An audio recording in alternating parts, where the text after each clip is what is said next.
ನಾಳೆ ಕರ್ನಾಟಕ ಬಂದಿರುವಂಥದ್ದು ಈ ಬಗ್ಗೆ ಮಾತನಾಡಲಿಕ್ಕೆ ಸಾರಿಗೆ ಸಚಿವ ರಾಮಲಿಂಗಾರೆಡ್ಡಿ ಸರ್ ಅವರು ನಮ್ಮೊಂದಿಗಿದ್ದಾರೆ. ಸರ್, ನಾಳೆ ಕರ್ನಾಟಕ ಬಂದ್ ಆಗುತ್ತೆ ಸರ್, ಯಾವ ರೀತಿ ಇದೆ, ನಿಮ್ಗೆ ಬೆಂಬಲ ಇದೆಯಾ ಅನ್ನುವಂಥದ್ದು? ಅಲ್ಲಪ್ಪ, ಸರ್ಕಾರ ಹೋಗಿ ನೇರವಾಗಿ ಹಂಗೆಲ್ಲ ಹೇಳಕ್ಕೆ ಬರುತ್ತಾ ಅಲ್ವಾ? ನಮ್ಮ ಟ್ರಾನ್ಸ್ಪೋರ್ಟಲ್ಲಿ ಯೂನಿಯನ್ಸ್ ಇರುತ್ತೆ, ಅವ್ರು ಏನು ತೀರ್ಮಾನ ತೊಗೊಳ್ತಾರೋ ಗೊತ್ತಿಲ್ಲ ಅಲ್ವ. ನೈತಿಕವಾಗಿ ಅವರು ಮಾಡ್ತಾ ಇರ್ತಕ್ಕಂಥದ್ದಕ್ಕೆ ಎಲ್ಲರೂ ಬೆಂಬಲ ಇರುತ್ತೆ, ಅದರ ಸಾರ್ವಜನಿಕರಿಗೆ ತೊಂದರೆ ಆಗಬಾರ್ದಲ್ವಾ. ಇದಿಷ್ಟು ಸಾರಿಗೆ ಸಚಿವ ರಾಮಲಿಂಗಾರೆಡ್ಡಿ ಅವರ ಮಾತಾಗಿದೆ. ಕ್ಯಾಮ್ರಾ ಪರ್ಸನ್ ಉಲ್ಲಾಸ್ ಜೊತೆ ಅಭಿಜಿತ್ ಗಣೇಶ್, ಕರ್ನಾಟಕ ಟಿವಿ, ಬೆಂಗಳೂರು. 84ರಿಂದ 50 kg ಬಂದೆ, ಆಮೇಲೂ ಸಣ್ಣಗೆ ಫಿಟ್ ಆಗಿದ್ದೀನಿ. ಅದಕ್ಕೆ ನಾನು ಯೂಸ್ ಮಾಡ್ತಾ ಇರೋದು ಜೀನಿ ಸ್ಲಿಮ್. ಸಣ್ಣ ಆಗೋಕ್ಕೆ ಜೀನಿ ಸ್ಲಿಮ್ ಯೂಸ್ ಮಾಡಿದೆ, ಹೆಲ್ದಿನೂ ಅದೇ. ನೀವು ಸಣ್ಣ ಆಗಬೇಕಾ, ಹೆಲ್ದಿ ಆಗಬೇಕಾ? ಹಾಗಿದ್ರೆ ಜೀನಿ ಸ್ಲಿಮ್ ಯೂಸ್ ಮಾಡಿ. ಸಣ್ಣ ಆಗೋದಕ್ಕೆ ಯಾವುದೋ ಪ್ರಾಡಕ್ಟ್ ಹೇಳ್ತಾ ಇದ್ದಾಳೆ, ಏನಾದರೂ ಸೈಡ್ ಎಫೆಕ್ಟ್ಸ್ ಇದೆ ಅಂತ ಯೋಚನೆ ಮಾಡ್ತಾ ಇದ್ದೀರಾ?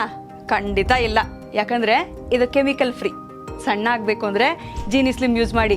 ಹೆಚ್ಚಿನ ಮಾಹಿತಿಗೆ ಕೆಳಗೆ ಡಿಸ್ಪ್ಲೇ ಆಗ್ತಿರೋ ನಂಬರ್ಗೆ ಕಾಲ್ ಮಾಡಿ.